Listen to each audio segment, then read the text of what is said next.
सावन का आखिरी सोमवार हो, शायद यही लास्ट वाला है, सावन का आखिरी सोमवार हो, जो लोटा जल का लेकर जा रहे हो उसमें थोड़ा सा इत्र, अगर इत्र नहीं हो तो गुलाब की पंखड़ी, पंखड़ी नहीं हो तो कोई फूल की पत्ती उस जल में बाबा को समर्पित, इत्र हो तो ज्यादा अच्छा।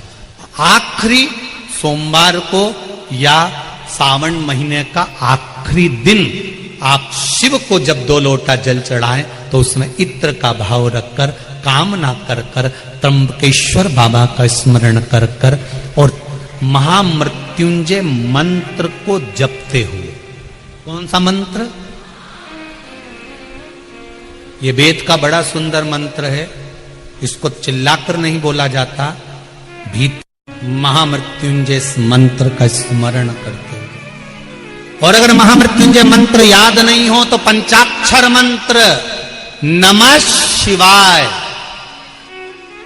पंचाक्षर का स्मरण नहीं रहे तो षडाक्षर ओम नमः शिवाय, षडाक्षर का स्मरण नहीं हो तो श्री शिवाय नमस्तुभ्यम।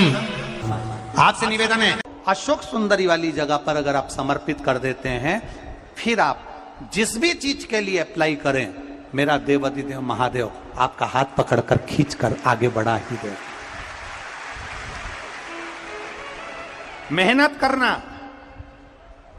कर्म पूरा करना, पढ़ाई अच्छी करना और पढ़ाई के साथ में विद्या अध्ययन करने के साथ में अच्छी मेहनत के साथ में देसी गाय का दूध भगवान शंकर को समर्पित करना, भगवान शंकर को समर्पित करना, देसी गाय का दूध धीरे धीरे धीरे धीरे समर्पित करना, भावों के साथ आप समर्पित करें। देसी गाय का दूध एक एक बूंद समर्पित करिए, धीरे धीरे समर्पित करो।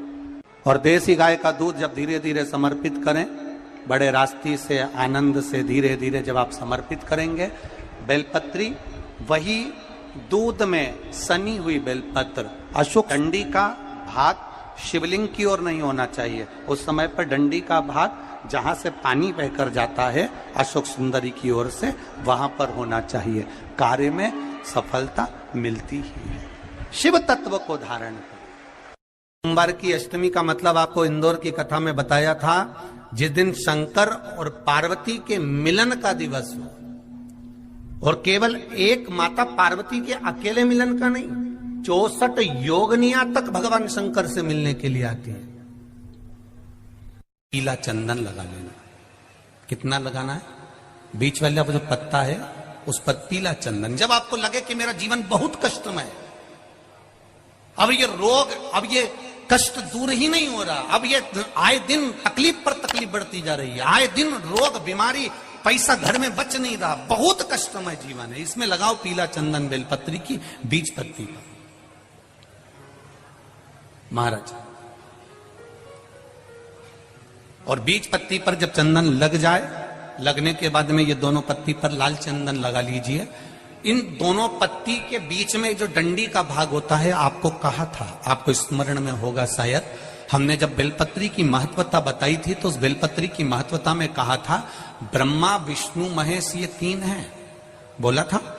बीच में ये बड़ी पत्ती से लेकर जो 2 पत्तियां होती हैं, इनके बीच में जो जगह बचती है, इसमें मां पार्वती के 64 योगनियां, मां पार्वती अपनी पूर्ण सिद्धि के साथ में जितनी भी देवी के स्वरूप हैं, वो माता 64 योगनियां देवी के स्वरूप में यहां पर विराजमान होती हैं।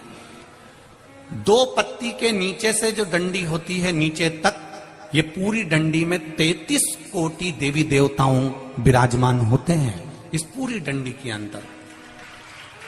तो ये बीच वाली पत्ती है, ये जो बीच वाली पत्ती का जो भाग होता है, इस पत्ती के भाग में शहद का प्रयोग कर कर, यहां पीला चंदन, लाल चंदन, लाल चंदन, शहद का प्रयोग कर कर, इसी तरह से पकड़कर ये बेलपत्री की जो डंडी है वो अशोक सुंदरी पर जब आप समर्पित करें तो जहां से जल बहता है उस ओर पर इस पत्ती को चढ़ाकर केवल आपके हृदय की बात कहकर देवाधिदेव महादेव से कोई भी शिव जी का मंत्र पंचाक्षर नमः शिवाय, षडाक्षर ओम नमः शिवाय, श्री शिवाय नमस्तुभ्यम, या महामृत्युंजय मंत्र, जो शिव का मंत्र हो आपके पास में, उसको बोलते हुए देवाधिदेव महादेव को धीरे धीरे जल की धार चढ़ाना प्रारंभ करो।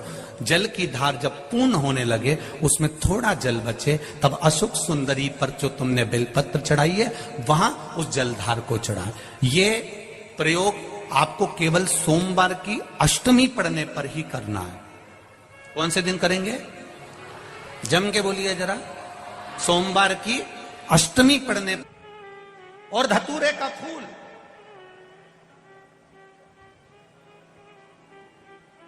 कांटे वाला धतूरा, और उसमें लगने वाला एक पुष्प। आस्था चैनल पर आप लोग देख रहे होंगे धतूरे के फूल का दर्शन।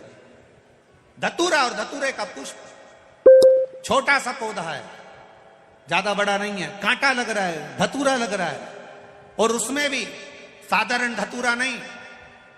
जिस धतूरे के नीचे की डंडी लाल कलर की होती है, अगर वो सोमवार की अष्टमी को देवाधिदेव महादेव को समर्पित करी जाती है, तो उसके घर में कभी संपदा की कमी नहीं होती है। वो धतूरा है, साधारण नहीं है। धतूरे में भी लाल डंडी, जैसे धतूरा गोल होता है, उसके नीचे एक छोटी सी डंडी, देखा है आप लोगों ने? अरे देखी कि नहीं देखी बोलो? धतूरा देखा है ना? धतूरे के अंदर एक नीचे छोटी सी डंडी होती है, जब तोड़ोगे तो वो डंडी का कलर अगर लाल है, वो डंडी का कलर अगर लाल है, और कभी हम तो कहेंगे जैसे बड़ी बीमारी जिसको हो जाती है, लीवर, किडनी, कैंसर आदि का बड़ी बीमारियों से जो जूझ रहा होता है, प्रयास करो, प्रयास महामृत्युंजय का जाप कर कर, महामृत्युंजय का स्मरण कर कर, एक लाल डंडी का धतूरा प्रयास करना। एक धतूरा मिल जाए या 5 धतूरे मिल जाए किसी भी एकांतेश्वर महादेव पर, जो शिव मंदिर एकांत में हो, जहां कोई जाता आता नहीं हो। वैसे तो अब बहुत मुश्किल है कि ऐसा मंदिर मिल जाए जहां कोई जाता आता नहीं हो। पहले की बात दूसरी है, अब बात दूसरी है।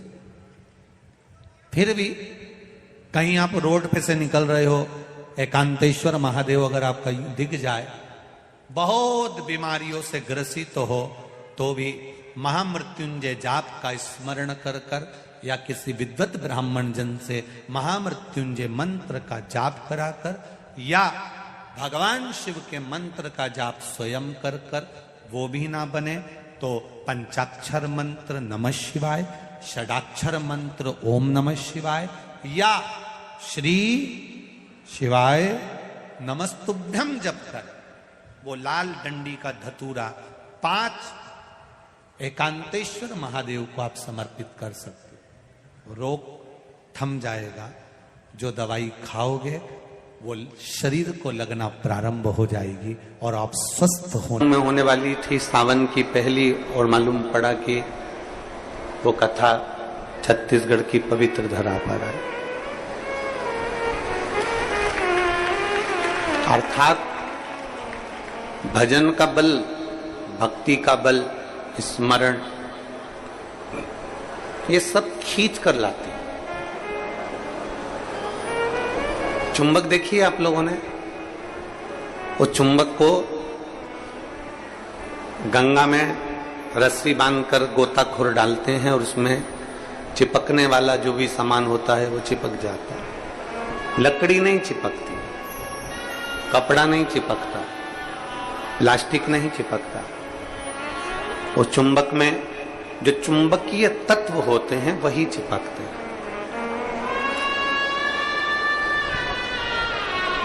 हम तो ये मानते हैं कि सावन के महीने में भी भोलेनाथ, एक जैसे लोग गंगा जी में चुंबक फेंकते हैं और उसमें जो चिपक गया वो चिपक गया, उसी तरह भोलेनाथ भी सावन के महीने में शिव महापुराण रूपी चुंबक को डालकर हिलाते रहते हैं। किसके भाग्य में है और कितने लोग चिपक सकते हैं ये उसी को मालूम है।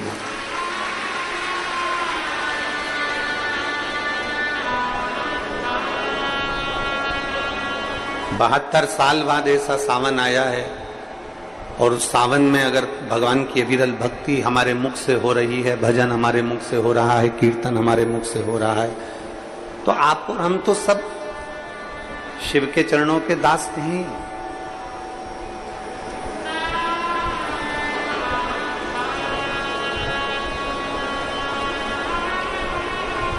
कहते हैं,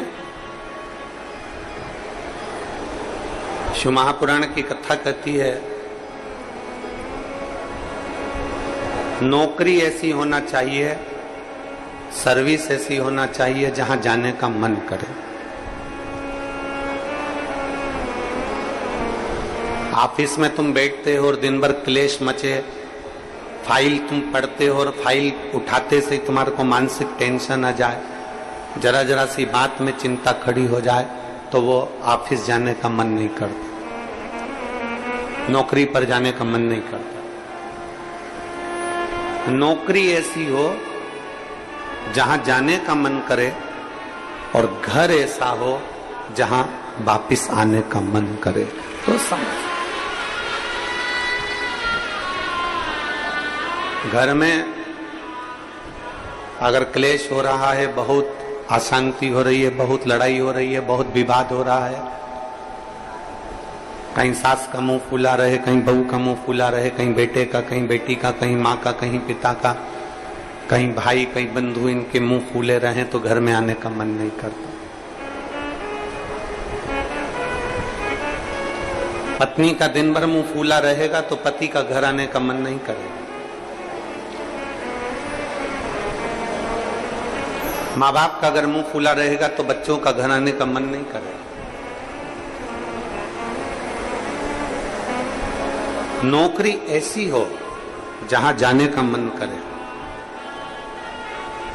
मन करे आपका कि मुझे बड़े उत्साह से जाने हैं। एक प्रश्न आपसे पूछते हैं, उम्मीद है कि आप लोग उत्तर अच्छा देंगे। हमने भी पढ़ाई करी, आपने भी पढ़ाई करी, हमने भी विद्याध्ययन करा, आपने भी विद्याध्ययन करा। जब स्कूल में पढ़ते थे, मैथ का सब्जेक्ट आता या साइंस का आता, इंग्लिश का आता, कोई सब्जेक्ट जब सामने आता, तो कोई कोई टीचर इतना अच्छा होता था कि उसके सब्जेक्ट में भले मन ना लगे पर उसके सब्जेक्ट में बैठने का मन जरूर करता था। बोलो सही है कि गलत? बोलो सही है कि गलत? और कोई कोई टीचर ऐसा होता था कि उसके सब्जेक्ट में जाने का मन नहीं करता था।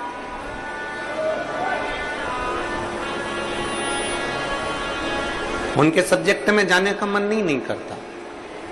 कोई टीचर इतना अच्छा, बहुत प्रेम से, बहुत स्नेह से, बहुत लाड़ प्यार से पढ़ाता है, बहुत स्नेह से पढ़ाता है, तो उसके यहाँ जाने का मन कर जाता है। और कोई कोई टीचर ऐसा होता है कि वो पढ़ाता है पर उसके अंदर इतना क्रोध, इतना गुस्सा है, कहीं मारना, कहीं ठोकना, कहीं अपशब्द कहना, कहीं कुछ कहना, तो मन ही नहीं करता कि उस टीचर के पास में जाकर बैठा। पढ़ना है आपको, सारे सब्जेक्ट पढ़ना है आपको, और प्रत्येक सब्जेक्ट को आपको तैयार करना है, प्रत्येक सब्जेक्ट आपको पढ़ना है, पर आप उस टीचर के सब्जेक्ट में नहीं जाओगे।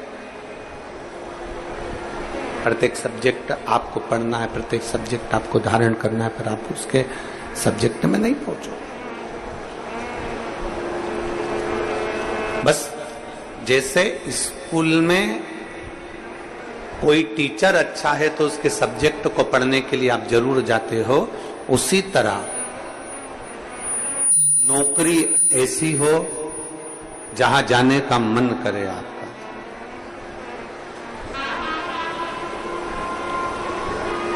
नौकरी ऐसी होना चाहिए जहां तुम्हारा जाने का मन करे, जहां तुम्हारा बार बार मन करे, 5 भी बज जाए ना तो भी मन करे कि थोड़ा आधे घंटे और काम कर लूं, 1 घंटे और काम कर लूं, 15-20 मिनट और काम कर लूं। नौकरी अगर अच्छी है तो तुम्हारा जाने का मन बड़ा करेगा और वहां बैठने का भी मन करेगा। तो शास्त्र कहता है कि नौकरी ऐसी हो जहां तुम्हारा जाने का मन करे, और घर ऐसा हो जहां पर सब प्रेम से रहते हो, तो नौकरी से और दुकान से घर आने का मन करे, तो समझ लो कि तुम्हारा घर श्रेष्ठ है। तो समझिए कि उसमें तुम्हारी श्रेष्ठता है।